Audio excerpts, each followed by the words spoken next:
Welcome to The Gut Show. This is a space for the woman struggling with her gut or dealing with a digestive disorder like IBS. I'm your host, Erin Judge, registered dietitian and gut health expert.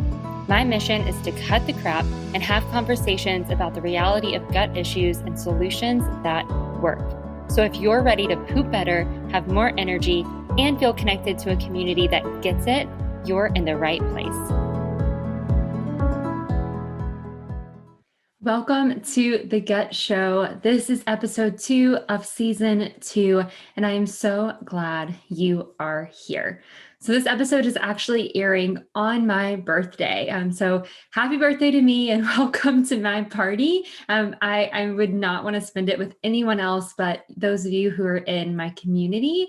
And to celebrate 29 years of life, I want to share a little bit more of my own IBS story. And I want to go into details about how IBS has actually impacted my life from a, growing up standpoint, also from the relationship with my body and in my own career, because now my life is devoted to IBS and there's a lot of reasons for that. So I want to jump in and talk a little bit about where this all began. So whenever I was a kid, I don't remember the exact age. I know I was in first, second grade, somewhere around there.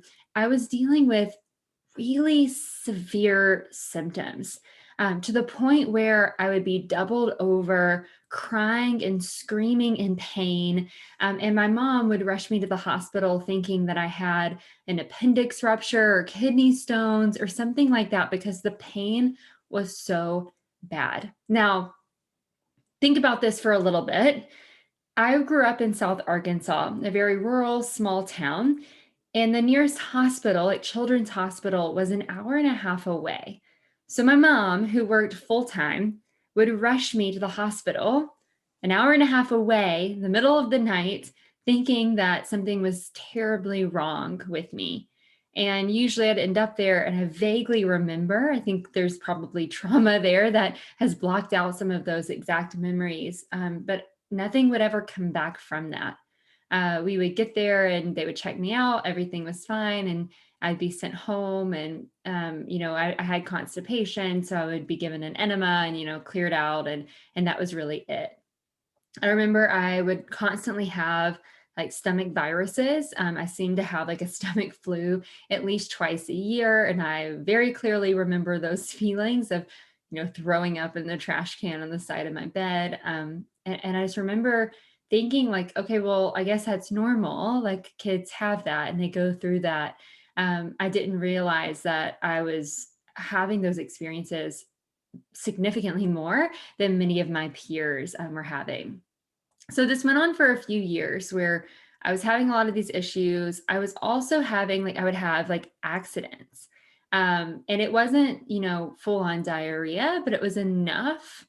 And I was in elementary school past, when you're potty trained. So I was fully potty trained, but I would have these accidents that were so embarrassing. And it's something I still don't talk about a whole lot because whenever I start thinking about those feelings as being a young girl, going to class and I would have an accident and I would know, and there's the smell and, we get on my pants and it got to the point where I had to carry an extra pair of underwear and even an extra pair of pants with me sometimes to school because I didn't know if I was going to have an accident or not.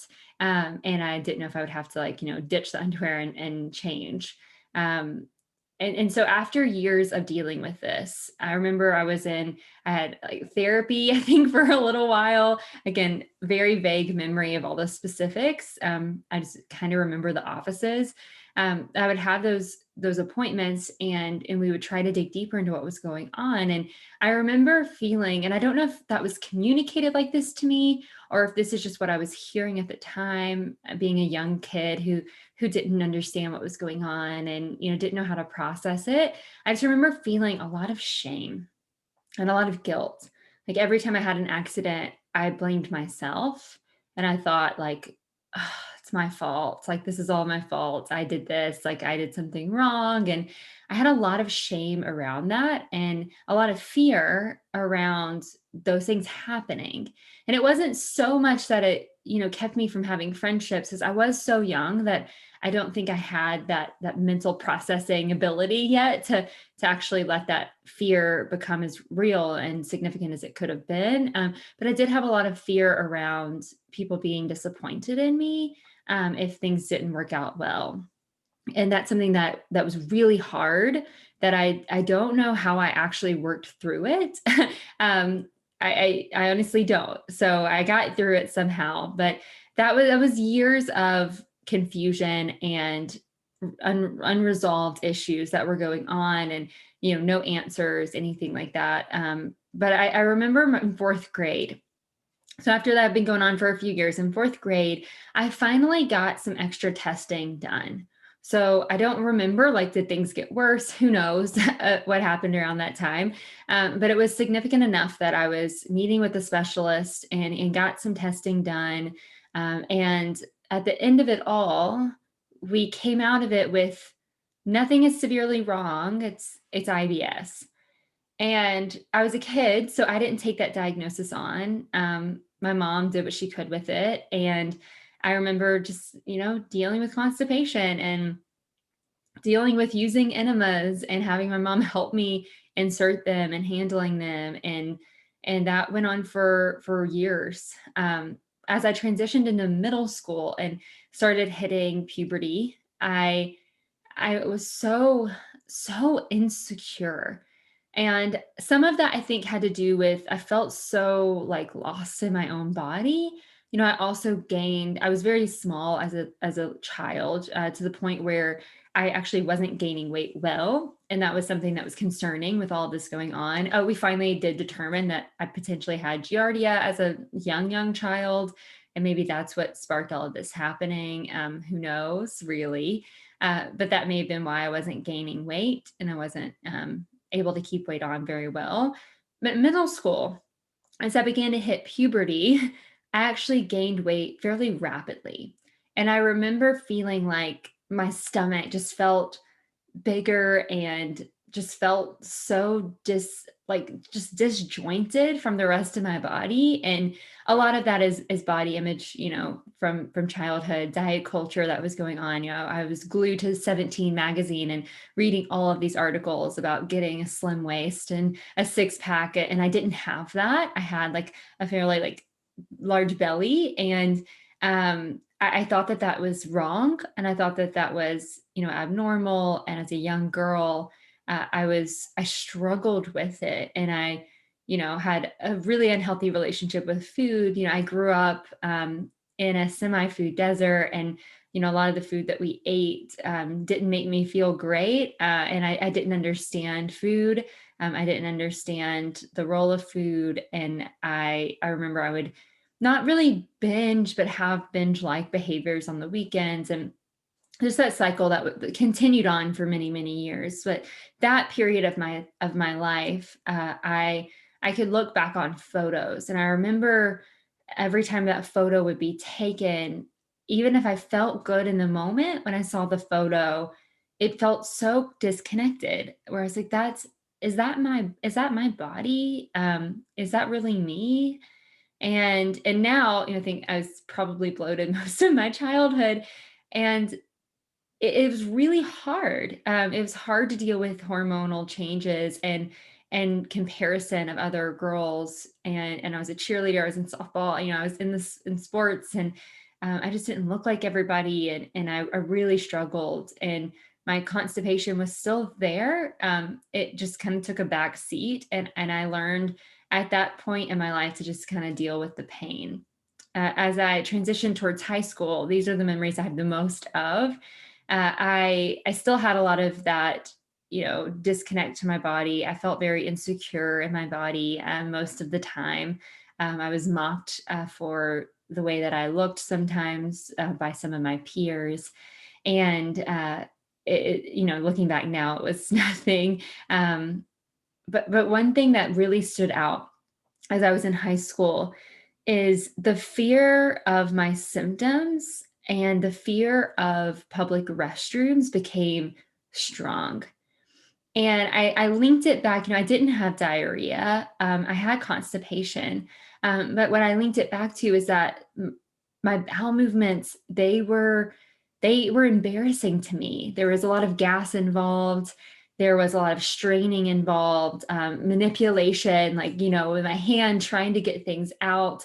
Sometimes the pain was just, it was almost too much to bear, where I would sit on the toilet for a while, push, push, push, lay on the floor and cry, and then push. And I had this big fear of using public restrooms. And I guess thankfully, in a way, I was also really constipated, so I'd never needed to go to the restroom, but I wouldn't even go, and that likely did contribute to more of my constipation. But the times that stood out the most were, cheerleading camp, a week away, and wearing clothes that cropped tanks and things that in my body, throughout the week, I would just get more bloated and more uncomfortable.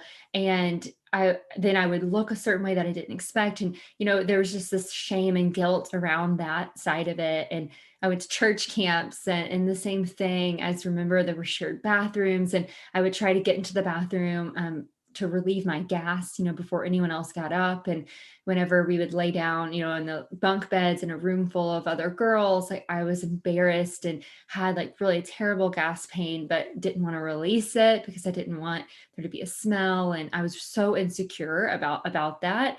And anytime that we would go traveling, I just I couldn't use public restrooms. It was something that I couldn't do. And there's a lot in that time of my life where I learned how to manage it by shoving it to the side. And that included even more disordered eating patterns. I remember I stopped eating like snacks before softball games and, cheerleading, like football games, because I didn't want to feel uncomfortable, because I would feel so miserable. I didn't know what to eat. I didn't even think about that. All I knew is that eating made me feel that way. So I just wouldn't. I would, skip a lot of meals, and but then I would eat a lot at night, and knowing that I would feel so miserable, and I would do it anyways. And that cycle continued throughout my high school years. Whenever I went to college, so this is where things started really changing. As I transitioned to college, my biggest fear was not living away from home. My biggest fear was honestly living in a dorm and having a shared bathroom. I remember driving to college. It's like, now thinking about this, like, the more that I've told this story, it's like, this isn't normal. This isn't okay that this is how that this is what was going on. But as I was driving to college, that excitement that I had about, starting over in a new place and new friendships and the new things I was learning, and, being an adult and getting on my own, that was diminished by this one fear that I'm never going to go to the bathroom. Like, what's going to happen to my body in this place? How am I ever going to make this work with the shared bathroom that's like very open, right? And during that first year living in the dorm, I would get up again before everybody else. I would try to get to the bathroom early on to use the bathroom. I would stay in my stall a long time if I did pass gas, because I was so embarrassed by it. I didn't want anyone to know it was me. Again, I was already insecure, already felt that comparison. And so this was just another layer of that I didn't want anyone to know, and I wanted it to be a secret.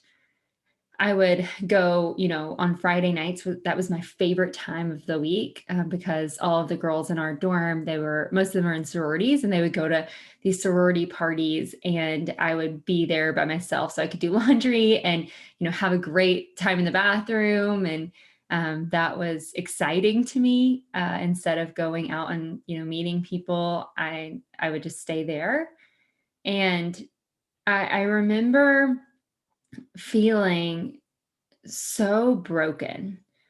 I felt like, my symptoms they weren't bad enough, quote unquote, for me to say that something was necessarily wrong with me, because I'd been told that it wasn't, right? I was told that nothing was wrong. And so it wasn't significant enough. I wasn't bleeding, I wasn't having diarrhea every single day. Like the pain wasn't as severe as it had been in the past. So it wasn't significant enough that I thought I need to go to a doctor, or I need to figure out what's wrong. I honestly thought that it was something about me personally, if that makes sense. And so feeling like my body was broken, it wasn't like, oh, something's wrong, we need to fix it. It was this, I'm abnormal. And this is my fault in some way. And I began to, just that insecurity I already had, began to grow. And it began to, like, the toxicity that was already kind of rooted began to flourish. And that led to more disordered behaviors of overexercising, definite binging behaviors on foods that I knew would make me feel awful and that would make my stomach feel worse. I would go for them. I would just go through all these cycles, and it's so hard to even look back on, and it feels like a lifetime, like a different lifetime. And it doesn't feel like me because I know me now. But that's what made me who I am. That's part of the story. So fast forward a little bit. During my sophomore year of school, I kind of hit this point where I realized that the major I had at the time, like pre-med, it wasn't going to work for me. I realized that I didn't have that passion for the classes I was taking to get to where I needed to go. And instead of falling on my face, I knew I needed to make a change. And so through, I call it a God moment, but through searching and just learning about different things, I came across dietetics, like nutrition and dietetics, decided to change my career, to that, and changed my major, went through that whole process. During that semester that I was figuring all of this out, I was like probably the most stressed I've ever been. It was hard. School was hard. I was coming across this failure that I'd never experienced before in the academic world. And I was making these changes for my life. And that stress hit me hard. And I had a weekend of diarrhea. And because I had dealt with constipation for so long, it threw me off. I thought I had a foodborne illness. I thought something was seriously wrong. I didn't know what was going on. And that took me to the doctor. And so they tested for a few things. We kind of talked it through. And when we dug into my history of IBS, they basically just kind of put the clipboard down. The doctor looked at me, I remember it, and he said, "Oh, well, okay, that's just your IBS." And that was the solution, was that's just your IBS. Of course, move on. And I remember feeling, as an adult, hearing that, I was like, wait, that's not okay. Like, it's just IBS. Okay, what do I do about it? What am I supposed to do for this? And thankfully, I was already positioned into this new major. And so as I began to dive into my nutrition classes, that's when I first started learning about the digestive tract. I started learning about food. I started learning about how our bodies work, physiology. I began learning about IBS. And I began to actually see solutions for this problem I had had for over 10 years. And I had this unhealthy relationship with food. I had this unhealthy relationship with my body, and getting into nutrition and dietetics, honestly, at the forefront of it, made it worse, because I began to have the knowledge, and I began to have this weird relationship with control over that knowledge. And so I became more disordered, and I began to just kind of pull at all of these resources that I was finding to see if they would work for me. Some worked, some didn't. I've told this story before. It took me about 5 years of trying all these different things, mending my relationship with food and my body, learning like what my body was communicating to me, and some different experiences, and finally letting go of it all, that it hit me and it came together. And I realized that it was bits and pieces of all of those things that worked. And then as I began to devote my career to this, I began to really dig deeper into why that happened, and how that can work for others. And that's what's gotten me to where I am in my career. But during all of that time, I want to talk a little bit more about the kind of beneath the surface of how IBS did impact my life, even after I knew what was going on. and how in some ways it still impacts my life before I get into my career, which is the best way that it has impacted me. So I'm still working through some of those insecurities that developed whenever I was young. The poor body image and feeling like my body wasn't good enough. And, even uncovering some of that stuff in the conversation today. There's a lot of trauma and pain there in that relationship that I've had with myself. And that still comes up in moments where I feel a little insecure, or I'm about to travel, or something like that's going to happen. That insecurity, that toxicity comes out. Now I have the tools to deal with it. Now I have the tools to overcome it. That doesn't mean that it happens on autopilot. I still have to take that conscious effort, or make that conscious effort and make that choice. I still have a fear of going to the bathroom or not going to the bathroom whenever I'm traveling, especially. I remember, when I was driving to college, I was in tears and crying and was distraught and like very fearful. The fear isn't the same now, but that does still control a lot of the choices I make. And it does have a significant impact on the trips that I do take. I am one that, if I don't have a good bowel movement before I get on the plane or before we leave, I get very overwhelmed. I get scared, I get nervous, and sometimes I start, freaking out a little bit because I'm like, oh, well, what will happen if I don't have a bowel movement? Whenever I'm planning my trips, I plan my tighter, like more fitted clothes towards the start of the trip, and I plan my looser clothes towards the end of the trip. And part of that is me dealing with it, and it helps me feel confident because I know that, okay, I've got clothes that I love, that feel good, that are going to make me feel great. And it's my way of kind of, being prepared. It's also a control thing. And sometimes that having to do that, it stresses me out and makes me sad, to be honest. And, there are times during a trip where I feel like, okay, I have to get in movement. I have to make sure that I've got some time in the morning to drink my coffee and relax a bit so I can get a good bowel movement in before we're out for the day. And not a lot of people think about that, or, stress about that. And sometimes it feels very lonely to be in that.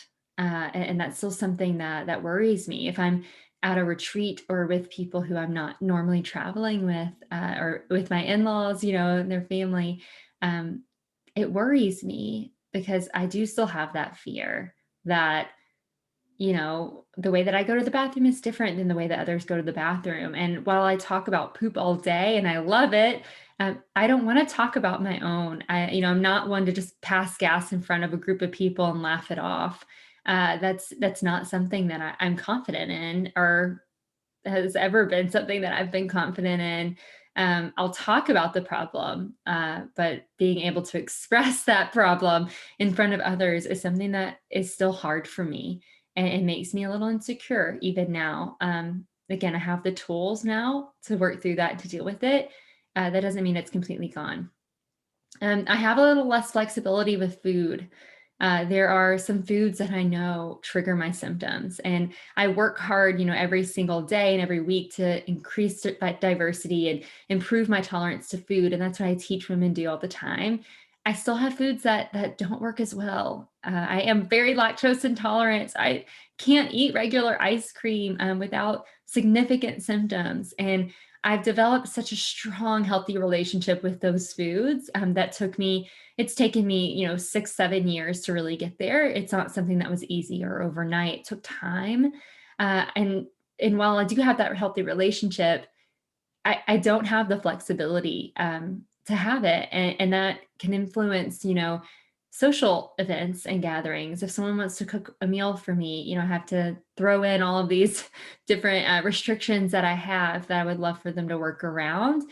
One thing I've become more confident in that I used to not be is asking for those accommodations to be made. In the past, I would just kind of brush over it and just, be miserable. And I realized that was creating bitterness and tension in relationships.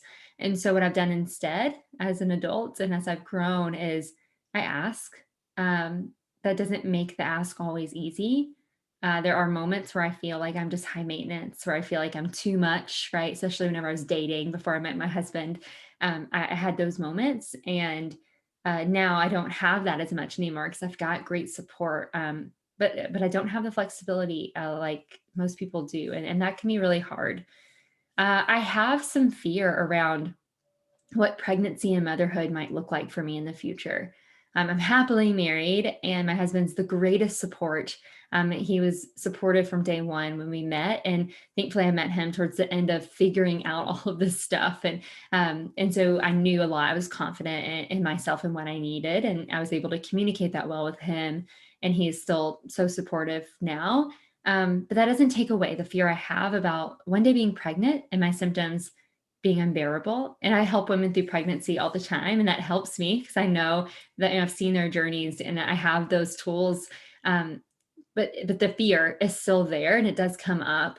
I have fear of being a mom. I have fear of passing along the genes that I have. And that's a very deep, real fear that some may not get or understand. It might seem unrational, but when you've lived through something like this since a childhood, like I wouldn't want any child to live through that. And sometimes I have that fear when I'm thinking about like our future child, which you can tell I'm tearing up a little bit.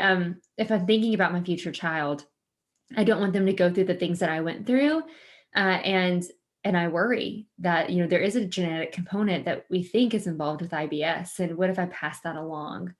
And that would be unfortunate. I do still have the tendency to hold on to anxiety. I have a tendency towards depression.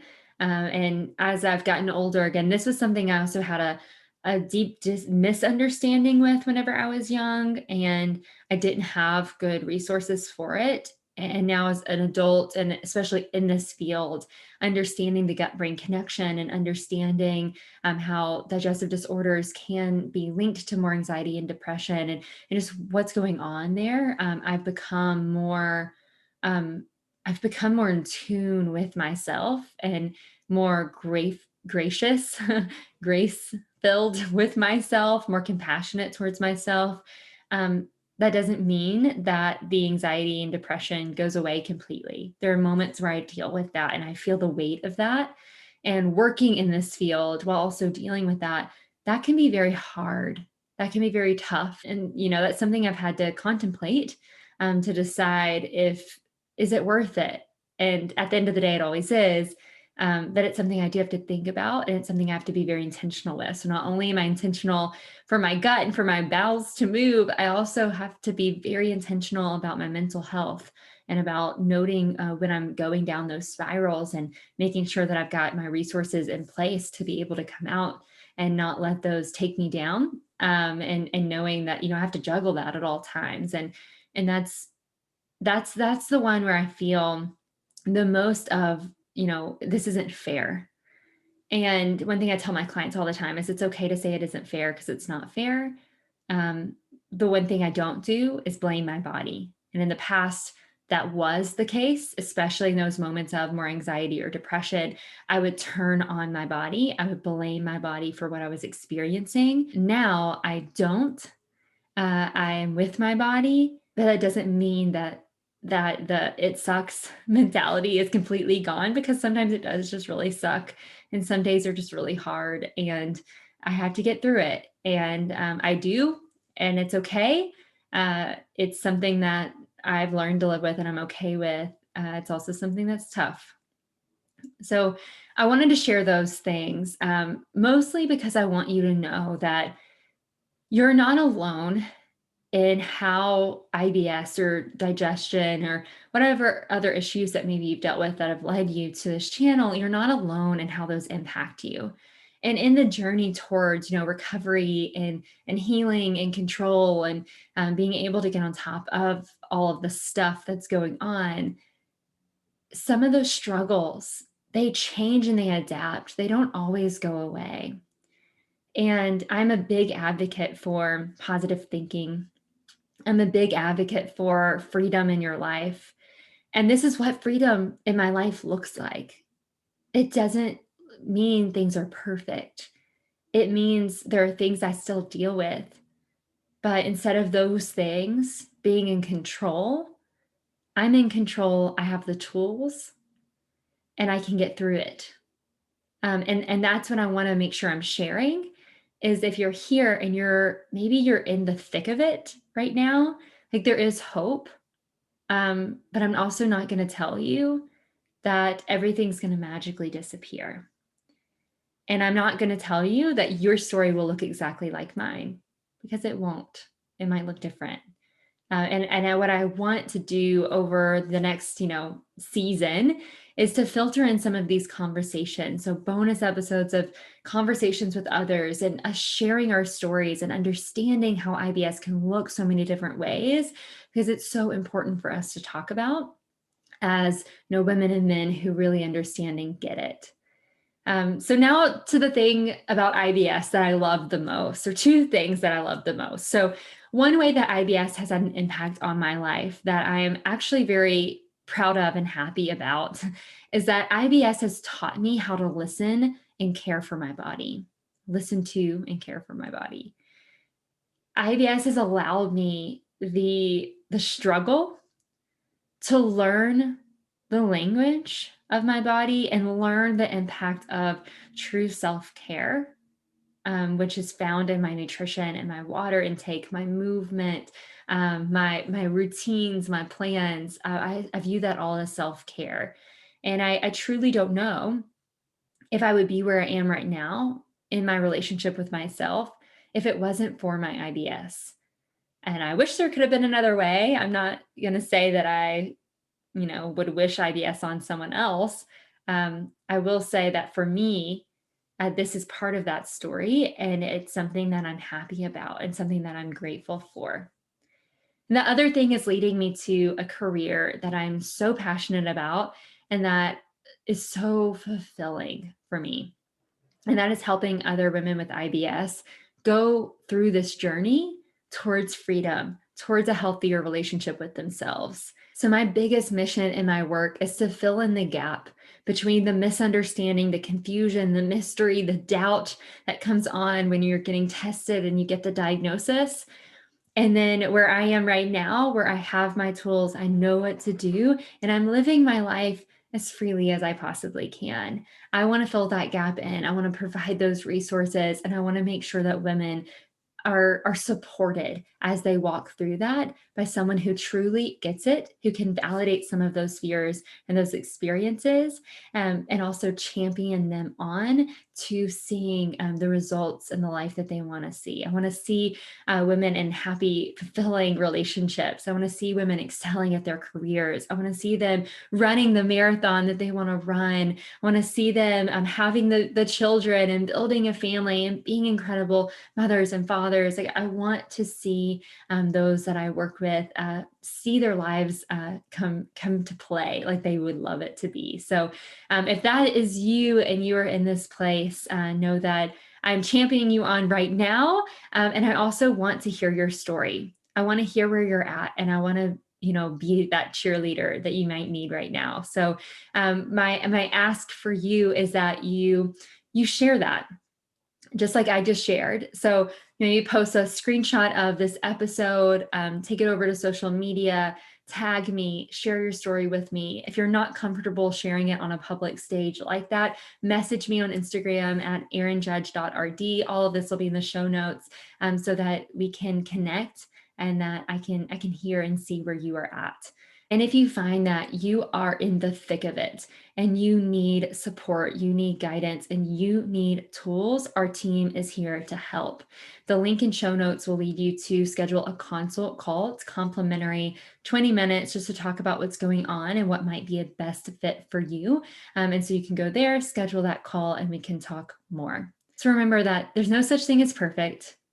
And in dealing with IBS, this is all about progress and about the journey. It's all about learning your body and putting in that relationship so that you can grow together as a team. I'm here for you.